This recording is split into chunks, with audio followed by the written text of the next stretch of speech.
హర్షద్ మెహతా. ఇతన్ని 1990s లో Amitabh Bachchan of stock market అని పిలిచేవారు. ఎందుకంటే స్టాక్ మార్కెట్ అనే బిజినెస్ లో అతను ఒక పెద్ద కోటీశ్వరుడు అయ్యాడు. బాలీవుడ్ స్టార్స్ కన్నా ఎక్కువ సంపాదించేవాడు. పెద్ద పెద్ద ధనవంతుల దగ్గర లేని లెక్సస్, స్టార్లెట్స్ అనే లగ్జరీ కార్స్ తన దగ్గర ఉండేవి. 1990s లో అతను ఇండియాలో one of the highest tax payer. అలాంటిది 2 సంవత్సరాల్లోనే మొత్తం తలకిందులైపోయింది. ఎంత సంపాదించినప్పటికీ చివరికి జైలు గోడల మధ్య ఉండాల్సి వచ్చింది. అతను ఎలా కోటీశ్వరుడయ్యాడో, అతన్ని పోలీసులు ఎందుకు అరెస్ట్ చేశారో, అసలు అతని స్టోరీ ఏంటో ఈ వీడియోలో డిస్కస్ చేద్దాం. హర్షద్ మెహతా 1954లో గుజరాత్లో జన్మించాడు. కొన్ని సంవత్సరాల తర్వాత ముంబైకి వలస వచ్చారు. హర్షద్ మెహతా తన చదువుని ముంబైలోనే కొనసాగించాడు.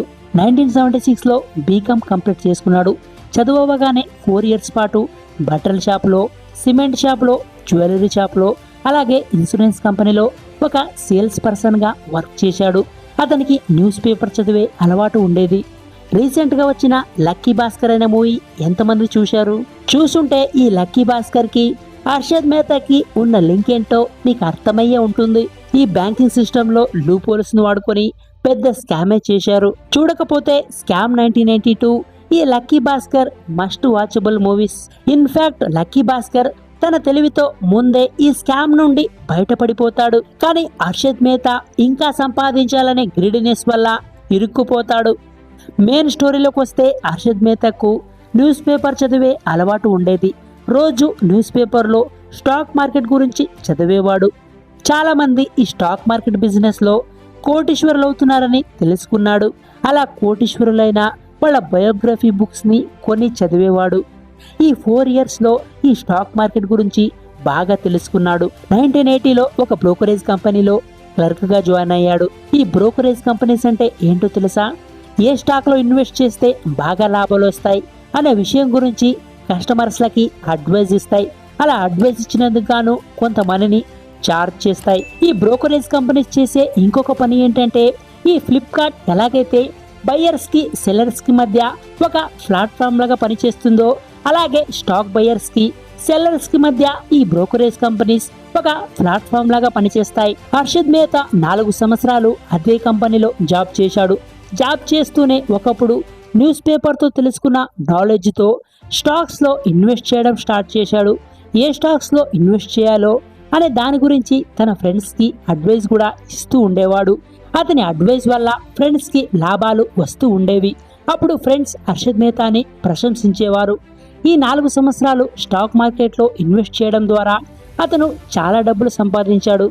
సచిన్ బన్సల్ అమెజాన్లో జాబ్కి రిజైన్ చేసిన తర్వాత తన సొంతంగా ఎలాగైతే ఫ్లిప్కార్ట్ బిజినెస్ని స్టార్ట్ చేశాడో, సేమ్ అలానే హర్షద్ మెహతా కూడా 1984లో జాబ్కి రిజైన్ చేసి తన సొంతంగా బ్రోకరేజ్ కంపెనీని స్టార్ట్ చేశాడు. దానికి Gromor research and asset management అని పేరు పెట్టాడు.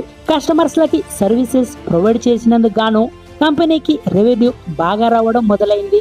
ఒకవైపు కంపెనీ నుండి వచ్చిన లాభాలతో, ఇంకోవైపు స్టాక్స్ నుండి వచ్చిన లాభాలతో హర్షద్ మెహతా అంచెలంచెలుగా ఎదుగుతూ వస్తున్నాడు. 1990s వరకు అంత బాగానే ఉంది. కానీ అప్పుడే హర్షద్ మెహతా మైండ్లో కొంచెం డబ్బు ఆశ ఎక్కువైంది. ఇంకా ఎక్కువ ప్రాఫిట్స్ కావాలనుకున్నాడు. దానికోసం స్టాక్ మార్కెట్లో ఉండే లూప్ హోల్స్ని వాడుకోవాలనుకున్నాడు. ఫర్ సపోజ్ ఒక కంపెనీకి చెందిన 100 షేర్స్ ఉన్నాయి. ఒక్కొక్క షేర్ వాల్యూ ₹1 అనుకుంటే టోటల్ షేర్స్ వాల్యూ 100 రూపీస్ అవుతుంది. 1 రూపీకి బదులు ఎవరైనా ఒక అతను 2 రూపీస్కి కొనడం స్టార్ట్ చేశాడు అనుకోండి. అలాగే 100 షేర్స్ ఒకే అతను డబల్ వాల్యూతో కొన్నాడు అనుకోండి. అప్పుడు టోటల్ షేర్ వాల్యూ 200 రూపీస్ అవుతుంది. ఇలా షేర్ వాల్యూ పెరగడం చూసిన మిగతా వాళ్ళు ఏం చేస్తారో తెలుసా? షేర్ మంచి ప్రాఫిట్లో ఉందని దాన్ని కొనుక్కుందామని అనుకుంటారు.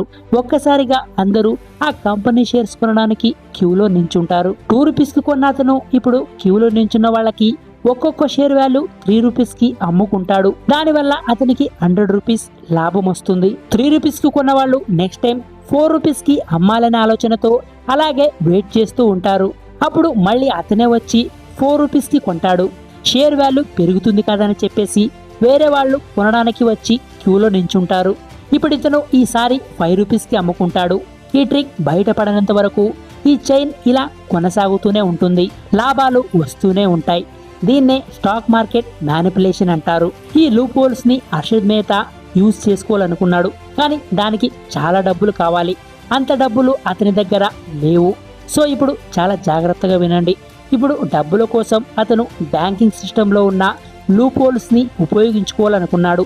అదెలా అంటే, ఏదైనా ప్రాజెక్ట్ కి గవర్నమెంట్ దగ్గర డబ్బులు లేకపోతే అప్పుడు డబ్బుల కోసం గవర్నమెంట్ ఒక అనౌన్స్మెంట్ ఇస్తుంది. ఏమని అంటే, మాకు ప్రాజెక్ట్ కోసం డబ్బులు కావాలి, మీరు గాని మాకు డబ్బులు ఇస్తే మీకు ప్రతి సంవత్సరం ఇంట్రెస్ట్ పే చేస్తాం, కొన్ని సంవత్సరాల తర్వాత మీకు మీ ప్రిన్సిపల్ అమౌంట్ని తిరిగి ఇచ్చేస్తామని చెప్తుంది. అప్పుడు మనలాంటి కామన్ పీపుల్ ఇంకా బ్యాంక్స్ గవర్నమెంట్కి డబ్బులు ఇస్తారు.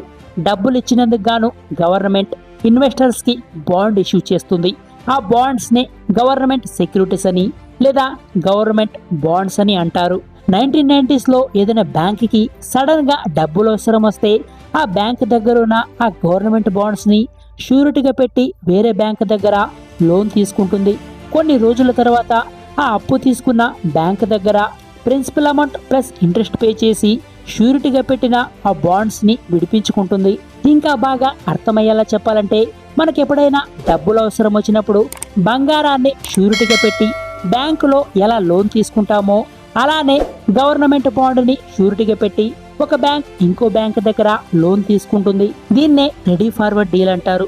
ఈ రెడీ ఫార్వర్డ్ డీల్లో ఒక బ్యాంకుకి ఇంకో బ్యాంకుకి మధ్య బ్రోకరేజ్ కంపెనీస్ మీడియేటర్స్ గా పనిచేస్తాయి.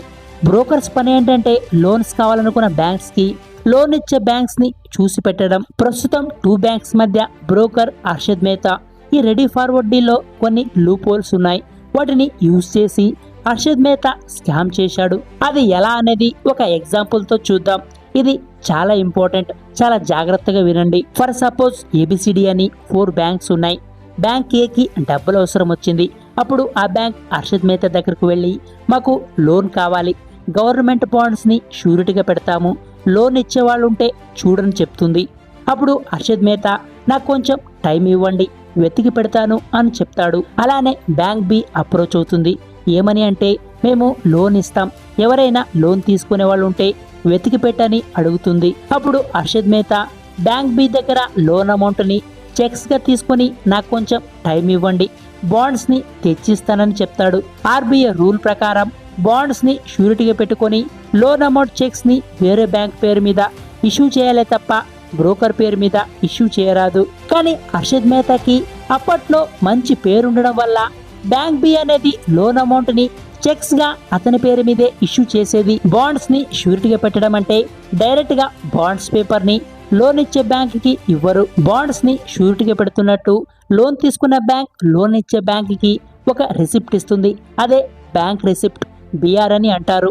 అయితే Harshad Mehta fake bank receipts ని క్రియేట్ చేసి లోన్ తీసుకునేవాడు. వచ్చిన లోన్ అమౌంట్ డబ్బుల్ని స్టాక్ మార్కెట్ ని మ్యానిపులేట్ చేయడానికి ఉపయోగించేవాడు. అన్ని షేర్స్ ని కొని పెట్టేవాడు. ఒకవేళ మధ్యలో బ్యాంక్ బి లోన్ కట్టమని అడిగితే బ్యాంక్ సి దగ్గరకు వెళ్ళి ఫేక్ బ్యాంక్ రిసిప్ట్స్ ని ఇచ్చి మళ్ళీ లోన్ తీసుకొని బ్యాంక్ బికి పే చేసేవాడు. బ్యాంక్ సి డబ్బులు అడిగితే బ్యాంక్ డి దగ్గరకు వెళ్ళి ఫేక్ బ్యాంక్ రిసిప్ట్స్ ఇచ్చి మళ్ళీ లోన్ తీసుకొని బ్యాంక్ సికి పే చేసేవాడు. ఇలా చైన్ సిస్టమ్ వెళుతూనే ఉంటుంది. హర్షద్ మెహతా ఇలానే డబ్బును రొటేట్ చేసేవాడు. షేర్స్ ని పీక్ వాల్యూకి తీసుకుని వెళ్ళిన తర్వాత అమ్మడం స్టార్ట్ చేసేవాడు. వచ్చిన లాభాలతో బ్యాంకులకి డబ్బులు కట్టి షూరిటీగా పెట్టిన ఫేక్ రిసిప్ట్స్ ని విడిపించుకునేవాడు. ఫర్ ఎగ్జాంపుల్ ఏసీసీ అనే కంపెనీ షేర్ వాల్యూని తన మ్యానిపులేషన్ తో 200 రూపీస్ నుండి 9000 వరకు తీసుకెళ్లాడు. ఇలా చాలా కంపెనీస్ యొక్క షేర్స్ ని మ్యానిపులేట్ చేశాడు. షేర్ వాల్యూ రోజు పెరుగుతుంది కదా అనేసి అందరూ కొనడం స్టార్ట్ చేసేవారు. షేర్ వాల్యూ పీక్ వెళ్ళిన తర్వాత అతను అమ్మడం స్టార్ట్ చేసేవాడు. 1991 అండ్ 1992లో ఈ ప్రాసెస్తో చాలా డబ్బులు సంపాదించాడు. సుచితా దలాల్, ఈమె ఇతని దూకుడికి బ్రేక్ వేసింది. సుచితా దలాల్ అనే ఒక జర్నలిస్ట్ అతని ట్రిక్స్ని కనిపెట్టి న్యూస్ పేపర్లో పబ్లిష్ చేసింది. న్యూస్ వచ్చిన వెంటనే ఇన్వెస్టర్స్ భయంతో స్టాక్స్ అమ్మడం స్టార్ట్ చేశారు. ఇన్ని రోజులు లాభాల్లో ఉన్న స్టాక్ మార్కెట్ ఈ న్యూస్తో ఒక్కసారిగా నష్టాల పాలైంది. హర్షద్ మెహతా ఇన్వెస్ట్ చేసిన షేర్ వాల్యూ పడిపోయింది. దానివల్ల చాలా మంది స్టాక్ మార్కెట్లో నష్టాల పాలయ్యారు. ఇప్పుడు హర్షద్ మెహతాకి స్టాక్స్ అమ్మి బ్యాంక్స్ కి డబ్బులు కట్టే ఛాన్స్ కూడా లేకుండా పోయింది. ఎందుకంటే ఆల్రెడీ షేర్ వాల్యూ పడిపోవడం వల్ల అమ్మిన లాభం లేదు.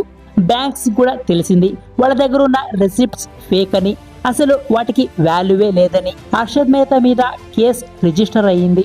ఇన్వెస్టిగేషన్లో నిజాలు బయటపడ్డాయి. కొన్ని రోజులు జైల్లో ఉన్న తర్వాత బెయిల్ మీద తిరిగి వచ్చాడు. స్టిల్ అతని మీద కోర్టులో కేసెస్ జరుగుతూనే ఉన్నాయి. 2001లో మాత్రం బెయిల్ ఇవ్వని కేసులు ఇరుక్కున్నాడు. అప్పుడు అతన్ని తిహార్ జైల్లో పెట్టారు. ఒకరోజు హార్ట్ అటాక్ వచ్చింది. హాస్పిటల్కి తీసుకువెళ్లారు, కానీ లాభం లేదు. 2001 డిసెంబర్ 31 రోజున 47 వయసులోనే అతను చనిపోయాడు. ఈ స్కామ్ వల్ల కామన్ పీపుల్ స్టాక్ మార్కెట్లో చాలా నష్టపోయారు. మొత్తం 4,500 కోట్ల రూపాయలు బ్యాంక్స్కి హర్షద్ మెహతా అప్పు ఉన్నాడు. అంటే ప్రస్తుతం కరెన్సీకి ఉన్న వాల్యూని బేస్ చేసుకుని క్యాలిక్యులేట్ చేస్తే 21,332 కోట్ల రూపాయలు. వాళ్ళ ఫ్యామిలీ మెంబర్స్ ఇప్పుడు అప్పులు తీర్చే పనిలో ఉన్నారు. రీసెంట్ రిపోర్ట్ ప్రకారం ఇంకా 1000 కోట్ల దాకా అప్పు మిగులుందని ఇన్ఫర్మేషన్. అవి కూడా ఇంకొన్ని రోజుల్లో కట్టేస్తామని చెప్తున్నారు. హర్షద్ మెహతా స్కామ్ వల్ల స్టాక్ మార్కెట్, బ్యాంకింగ్ సిస్టంలో ఉన్న లూప్ హోల్స్ బయటపడ్డాయి. ఈ స్టోరీ జరిగిన తర్వాత వాటిని గవర్నమెంట్ రెక్టిఫై చేసింది. ఓవర్ నైట్లో రిచ్ అయిపోవాలని కలలు కంటే ఇలానే జరుగుతుంది. మనం సంపాదించే ప్రతి రూపాయి మన కష్టార్జితమై ఉండాలి. అప్పుడే ఆ రూపాయిని మనం అనుభవించగలం. లేకపోతే మాత్రం మనం సంపాదించింది మనకు కాకుండా పోతుంది.